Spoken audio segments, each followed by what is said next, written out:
Hi everyone. So today we are going to be making soft pretzels. It's just a very basic recipe. We're not going to put them in boiling baking soda water. We're just going to make a fun, soft, simple pretzel that you can easily do with kids or for yourself. It makes a fun snack. So the ingredients you need today are a tablespoon of yeast, half a teaspoon of salt, about 3.5 cups of flour. Because it's an about, then we didn't pre-measure that one. And then for the basting to go on the top to make them nice and crunchy and brown in the oven, you have a mixture of a tablespoon of water and 1 egg, which you whisk together. So Miss Erin and I are both going to make a batch today. So the first step is to pour your warm water in. You don't want it boiling hot. You want it like a nice warm bath water. And then you sprinkle your tablespoon of yeast. So that's 1 1/3 cups warm water. Just sprinkle your yeast over the top.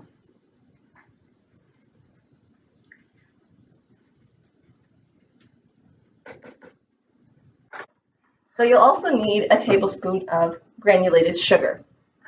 So after you sprinkle your yeast over your water, you'll notice that it starts dissolving, and you want to just sprinkle that sugar on top of that. And while the yeast is dissolving, it makes this nice yeasty smell, like bread. If you're not familiar with it, you will be. Just gently stir that.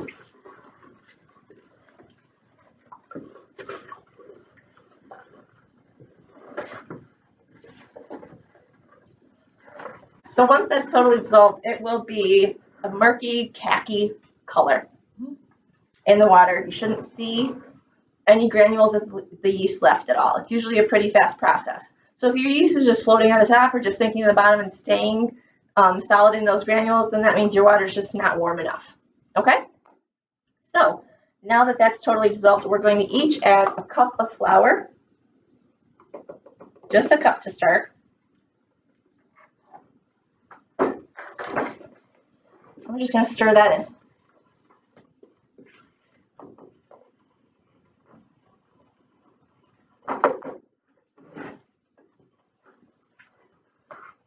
We also want to stir in our salt.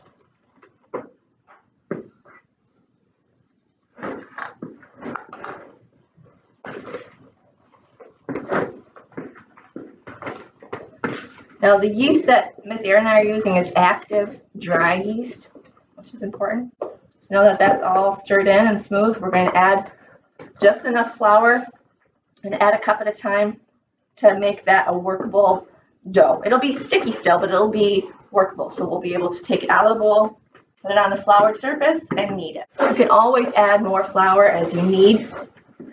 So you don't want to put the full 3.5 cups in at the beginning. So it looks like with our climate today, we only needed about 2.5 cups to make it workable. On a really humid day, you probably would need much closer to the 3. I'm just going to knead it a tiny bit in the bowl just to make sure it's not too sticky. So the workable dough, I can hold it in my hand. My hands are all floured now so that the dough doesn't stick. But you can see it's definitely not ready. It's workable because I can touch it and it's not goo. Does that make sense? So it's still sticky in the center. It's not smooth at all. So we're going to knead it on a lightly floured surface that's clean before you flour it. Make sure everything is clean. Your hands, the table. So then you lightly flour the surface and your hands. And you might have to redust the surface and redust your hands several times. And you just keep gently kneading that dough. So to knead, you want to take this part of your hand and just push and then fold and push, and then we turn it and push. It doesn't have to be perfect. It's kneading. You're creating that elastic dough that will rise nicely and be delicious.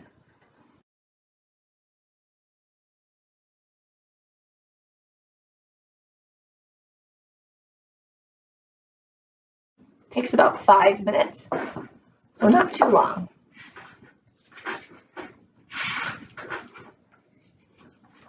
What do we want the dough to feel like when we're done? You want it to be smooth and elastic, which is a hard thing for a lot of people to picture. So what I tell kids when we're teaching them how to do it, I tell them it feels kind of like your cheek. Oops. So kids have that smooth, elastic skin on their faces. That bounces back when you poke it. But it's not, that's what the dough will resemble. It won't feel exactly like that, but it will be very similar to a pudgy cheek.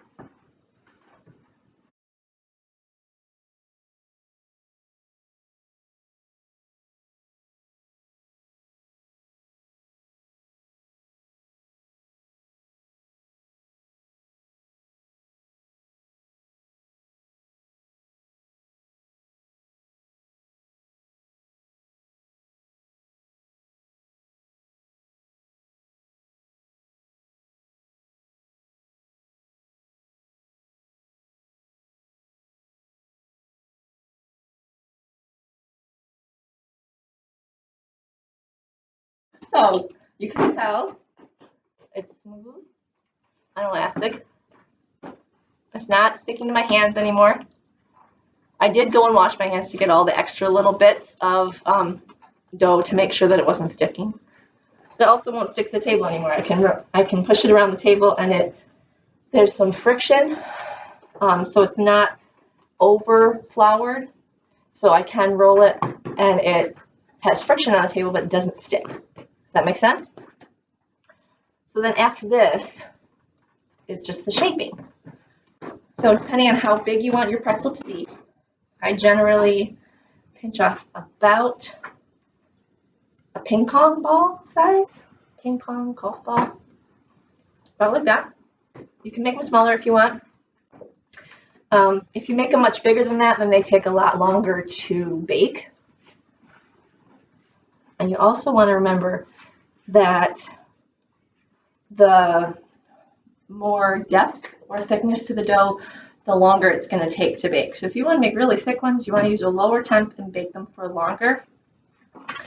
We're going to do most of ours with a rope base. Right, Miss Erin?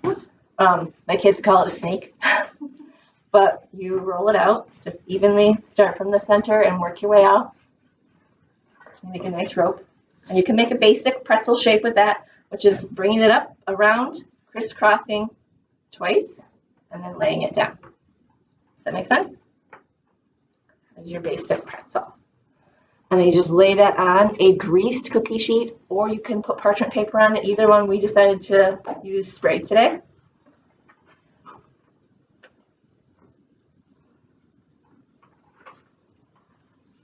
The dough will still feel, when you pinch off some new, it will still feel kind of tacky to the touch. But if you can see, my fingers aren't sticking to it, but it is a little tacky. That's fine.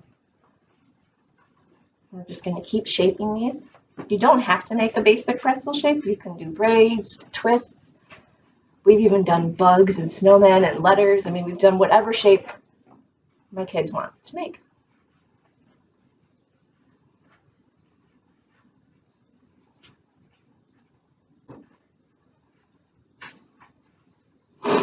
If you want to do a braid, I usually lay it down like an S, like a skinny S, and then cut to get them as close to the same length as I can.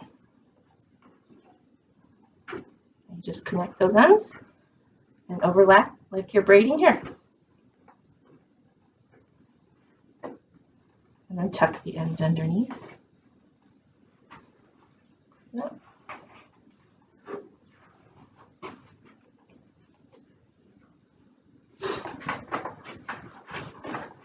And you want to space those apart on the cookie sheet at least about 2 inches apart, because they will rise up in the oven. And you want to give them plenty of room.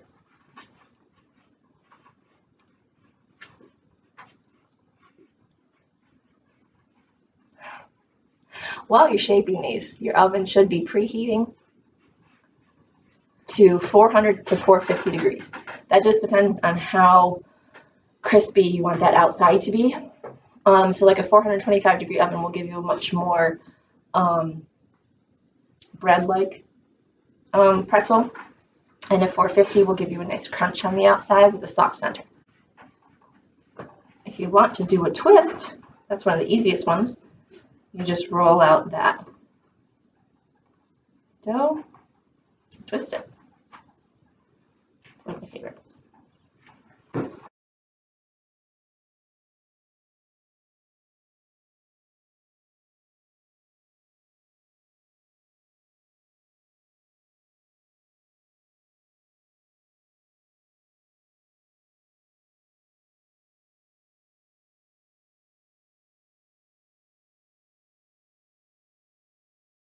If you want to make letters, those will not be as soft in the center because you want them to be thin to hold their shape.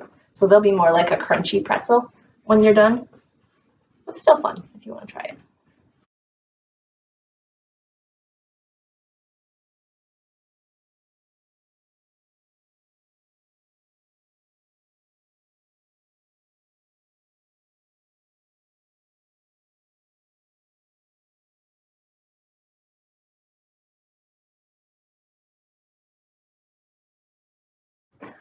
So the mixture you want to brush on your pretzels is that 1 egg and 1 tablespoon of water.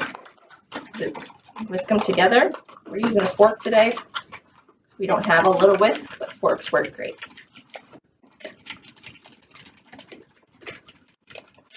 It's like an egg wash, so you don't really want to see any chunks of the yolk or the white because you want it to be a nice smooth layer on the outside of that pretzel. So once your pretzels are shaped, Miss Erin's How pretty they are. almost there. Mine look different. It's okay. Once your pretzels are shaped, you just want to coat them with that egg wash just really lightly. Put too much does look a little bit like scrambled eggs if you put too much on there, so just really lightly. A nice thin layer of egg wash on those.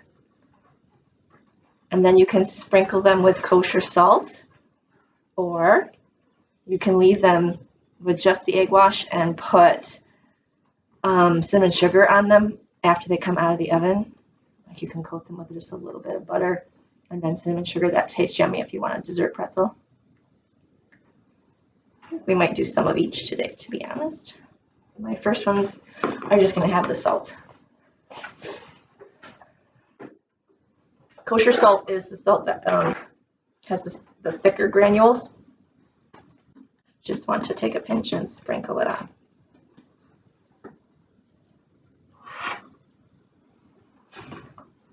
Oh, they look good. Put them in the oven. Your temperature can be 425 to 450 for 10 to 15 minutes. We'll be back in a minute.